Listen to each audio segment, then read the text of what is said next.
Sean here with BaseMint Comics, and it's after Halloween. I was hoping to do a video on Halloween about the setup that we have going on here, but obviously in the last Wednesday video I talked about how Henry couldn't make it up to the shop with us because he was sick and, being the parent of a 3-year-old, chances were good that he was going to cough directly into my face, which he did plenty of times. So I also got sick. I don't know if you can tell. I'm getting over it. But thankfully, I was able to medicate enough on Halloween that about midway through the day, kind of the symptoms cleared up for the most part. Fresh air helped. I was able to get the whole setup done. So at the end of the driveway, let's see, I should post a picture of it right here.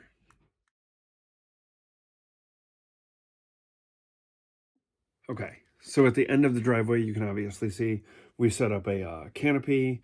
I put lights all over it, decorate it. We've got a table that we can all sit at because Halloween also happens to be my sister's birthday. And so every year when I was a kid, my birthday is mid-October. So as a kid, my folks would just do both of our birthdays together because the whole family was going to be over for Halloween and pass out candy and cake and blah, blah, blah. So Ashley's, my in-laws came over. My sister-in-law came over with her son, Henry's cousin, so they were able to go trick-or-treating together. Ashley and I, my wife, she went as Electro from Spidey and His Amazing Friends. I had a Gobby outfit, Green Goblin, the face paint, the whole works. We did it for a church trunk-or-treat a few weeks earlier, but on that day I was not feeling awesome enough to go through the whole face paint because I would have been like blowing my nose and would have messed up all the makeup. Plus, I immediately after Halloween switched directly over to Christmas and spend the entire day lighting our Christmas tree. So I didn't want to have to deal with the makeup since I was already not feeling 100%. So, my bad. But trick-or-treating, we were up like 30 kids. We got like 103 kids. And according to my sister who hung back, normally I'm at the table passing out the comics, letting the kids go through the spinner rack, picking out books and candy. But this year, obviously, I wanted to go with Hank because this was really his first time trick-or-treating.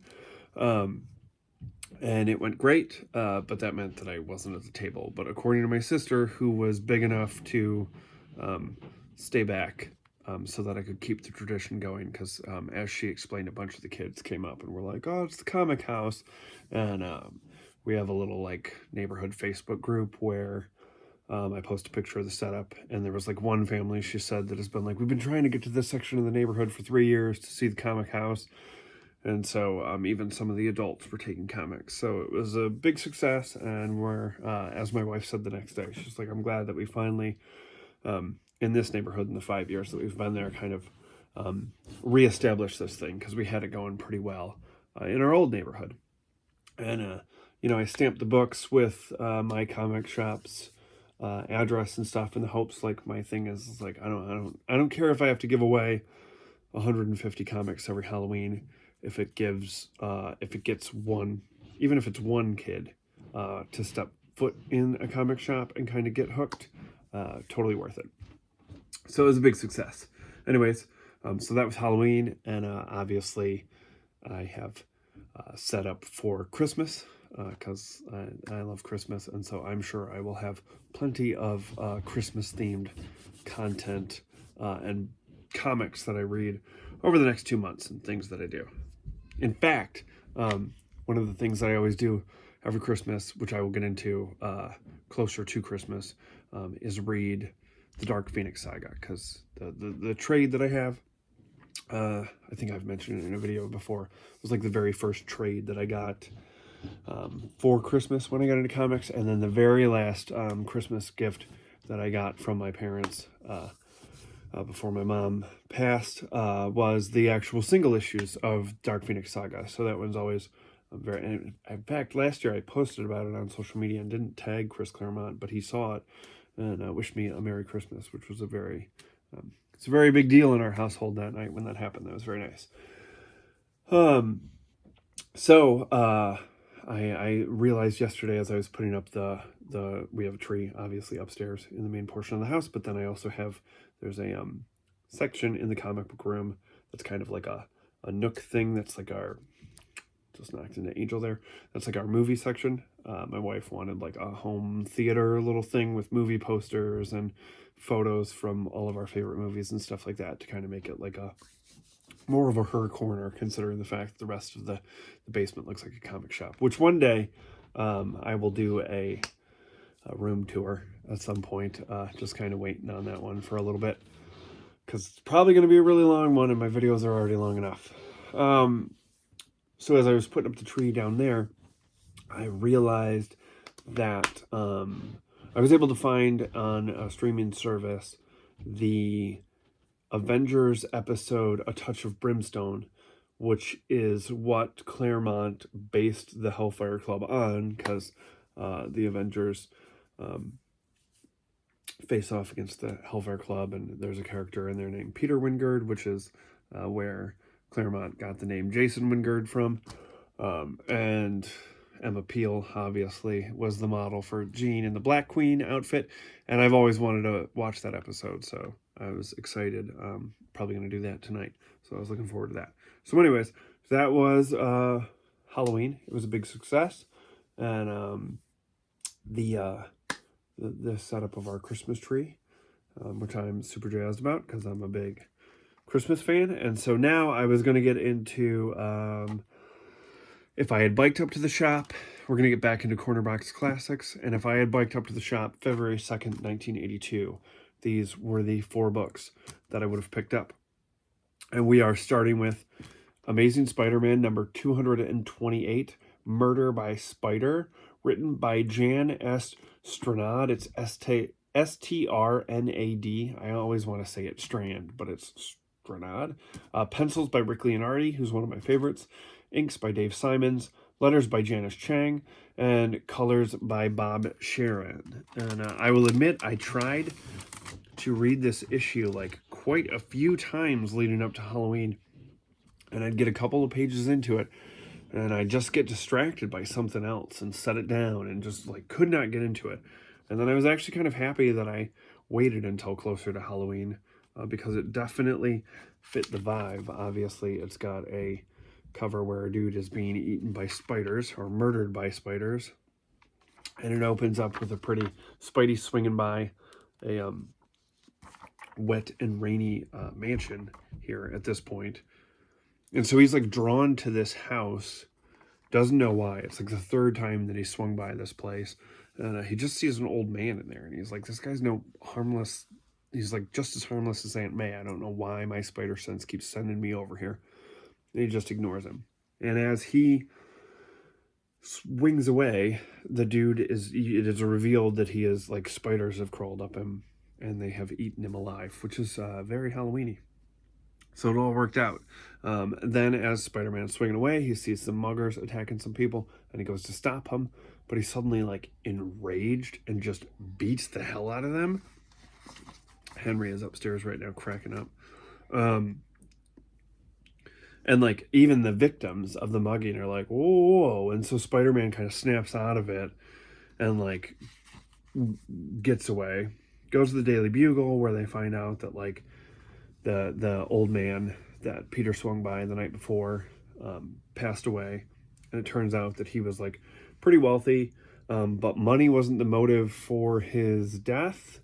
But they're going to auction off all of his stuff. So Peter decides that he's going to go check this out. He takes Deb Whitman with him, and I have to admit there has not been a female in Spider-Man's life that I feel worse for than Deb Whitman. He's like leading her on. I feel terrible for her. He leads her on. She's super into him, kind of mousy, but Peter just treats her like dirt. So she picks up something. This guy, Norman Junk or something, that's how you pronounce his name, has bought everything, so he kind of snaps on her. And Peter, like, this guy's about to take off, and Peter gets his spider sense from him, and so he's like, I gotta ditch Deb and take off, and that's when he ditches Deb. And it's just, he's such a jerk to Deb. It bums me out.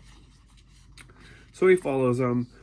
the spider sense thing kind of happens again, and he's led to this elderly woman who gets attacked by spiders. Spider-Man saves her, but kind of just in the nick of time, and he steals some earrings that she has and realizes that there's some like circuitry in there, and that this is what's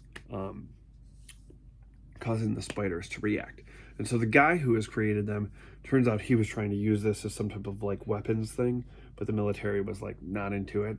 So he's trying to show the effectiveness of it, but realizes in the process of this that if he were to amplify it, like he catches on that like, oh, this is affecting Spider-Man as well. And if I up the dosage on this or the voltage, like I can then control Spider-Man. And so, you know, guy tries to do that, and it does not end well for him. And so it's kind of just this like one and done. I'm sure this was probably to fill in, considering the fact that it is not the normal writer and Leonardi isn't the penciler at the time. This was probably one of those, like back in the day, it seemed like they had Avengers, especially in what I was reading. Seems like if books were falling behind, they'd have kind of like one and done issues that were sort of in the can to kind of take the place, but maybe not, because Deb Whitman's in there, and I don't know how long she's going to be around. So that's kind of an interesting thing, because usually there was only ever one in X-Men, which was weird but great, because Claremont was able to tie that actually into the Dark Phoenix saga, because it was like this one where weird character shows up and like attacks the mansion, but it turns out that he was like putting the camera in there that helped Jason Wingard mess with Jean's mind during the Dark Phoenix saga. So he was able to tie in this like fill-in issue that didn't really have anything else to do with anything at the time in a pretty interesting way, which, you know, hats off to Claremont for being able to do that. But initially I didn't think I was going to enjoy this issue as much as I did, but I did. This was probably so far out of the Cornerbox Classics that I've been doing since the show premiered, my least favorite week of these four. I probably wouldn't have been super thrilled back in the day if these were the only four comics I was getting that week. But not a bad issue, but not the greatest Spider-Man issue. So let me grab the next issue. Up next would be Captain America 269.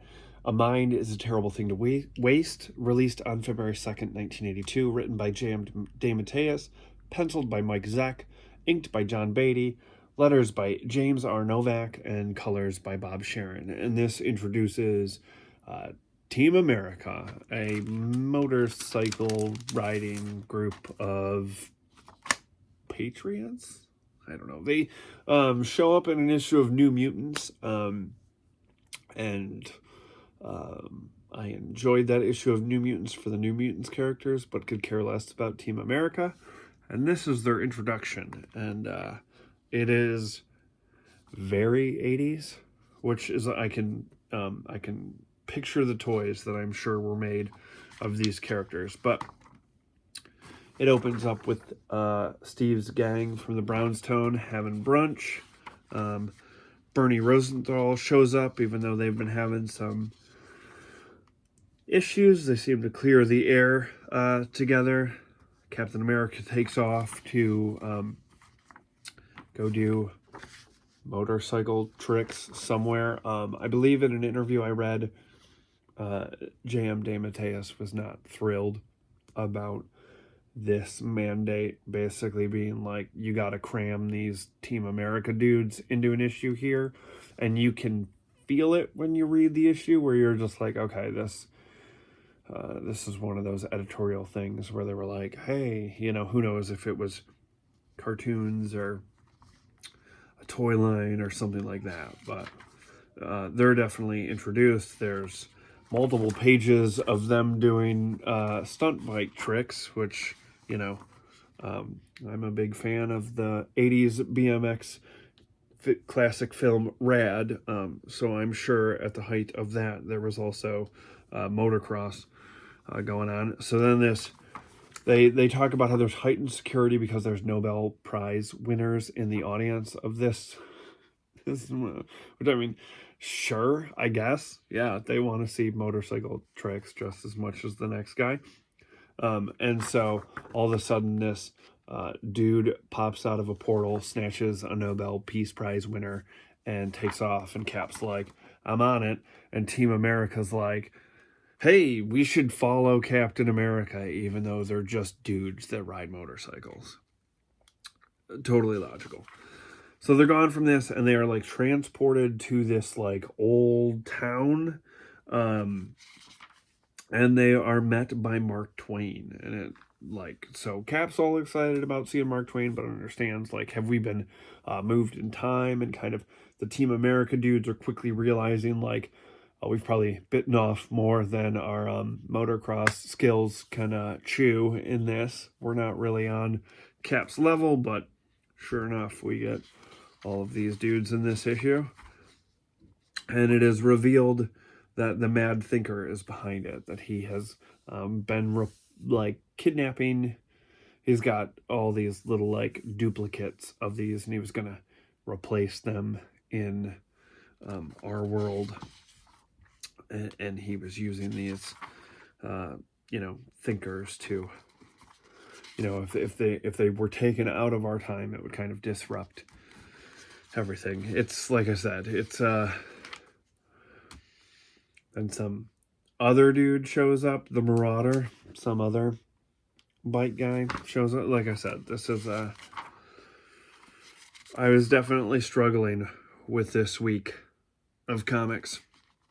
So yeah, you can feel editorial all over Captain America number 269, where Team America is introduced. And I probably paid more for this issue than I ever would have wanted to, because people are insane at shows when it comes to first appearances of things that don't even matter. So I probably paid more than I would have liked to for the introduction of Team America.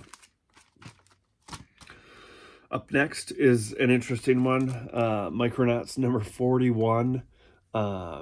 Everyone's Little in Littleville from February 2nd, 1982. Written by Bill Mantlo, penciled by Gil Kane, inks by Daniel Bolinati, letters by James Novak, and colors by Bob Sharon. This takes place, this is a weird one, because this takes place after Fantastic Four number 236, but the events of this issue don't actually take shape until Fantastic Four number 246, which doesn't come out until June of 82, I think, because this is where I had it initially placed. Like, this was one of the only Micronauts issues I owned at the time, because it ties directly into this Fantastic Four run. But it's like, in the future, it's clearly a weird thing. But the Micronauts wind up in a place called Littleville, which ties in more with, it opens up with typical, like, Micronauts faction of, like, they're flying around the city after the events of the most recent issue. This is why it's weird. It's like 10 issues of Fantastic Four apart. But there you have it. They wind up in Littleville. Towards the end of the issue, it's like, and it is a place where I believe Captain America, or not Captain America, I'm still thinking about Captain America from the Team America issue, where Puppet Master has like created this little tiny Littleville in Latveria, and it ties in with Fantastic Four, but I haven't gotten to those Fantastic Four issues yet, where like Doom has been replaced, but the Fantastic Four don't know this yet. So this one just felt jarring. I mean, Micronauts right now is a little bit weird for me, because I am reading from the beginning and kind of for my own enjoyment and to get more out of Micronauts, since I just recently finished this series. I've been reading it from the beginning while I've been reading the issues as they're coming out in the Corner Box Classics time period, which right now we're in February of 1982. So I've got like 30 issues of Micronauts that I need to get caught up on. So I'm kind of meeting Micronauts in the middle here. And this is already kind of a weird issue because it's all over the place, and like future events in Fantastic Four haven't quite happened yet in this issue. So I am going to come back to this one when I actually get to Fantastic Four 246 to see if it kind of shakes out and makes a little bit more sense. So that was Micronauts 41. So like I said, this week is not batting 1,000 as far as comics go. Hoping this one can pull out a win. The Mighty Thor, number 319, The Zaniac Crave Blood, February 2nd, 1982, written by Doug Mensch, pencils by Keith Pollard, inks by Brett Breeding, letters by Diana Albers, and colors by George Rossos. This one I picked up a few years back, and the character is actually interesting enough, like referenced quite heavily in Loki season 2. But this one has clearly, I don't know what was going on, but this almost feels like a tourist ad for Chicago. Like Thor's flying around, and he's just thinking to himself how great Chicago is and how much better it is than New York because the streets are wider and it's not as dirty, which doesn't seem right to me. I have spent a considerable amount of time in both cities. And I'm a bigger fan of New York. I like Chicago, and I like the proximity. Chicago is very close. Then again, New York's only like an 8-hour drive.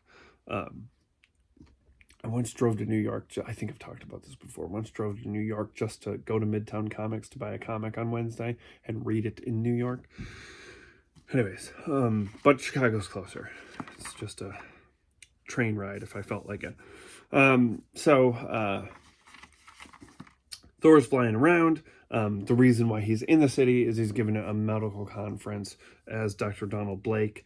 And as I'm reading this Thor stuff in the Donald Blake era, I kind of I love MCU Thor, but like given more time, I actually think the Donald Blake alter ego would have been an interesting thing to see. I know there was a nod to it with like a name tag or whatever, but I actually kind of like the Donald Blake thing the more that I read of it. So he does the conference, goes out to dinner with a colleague, Shauna, and he's just discussing how much he's enjoying Chicago and he's honestly thinking that he could be doing some good there. So he's clearly thinking about setting up like a practice in Chicago, but is a little bit worried about like New York needs Thor a little bit more.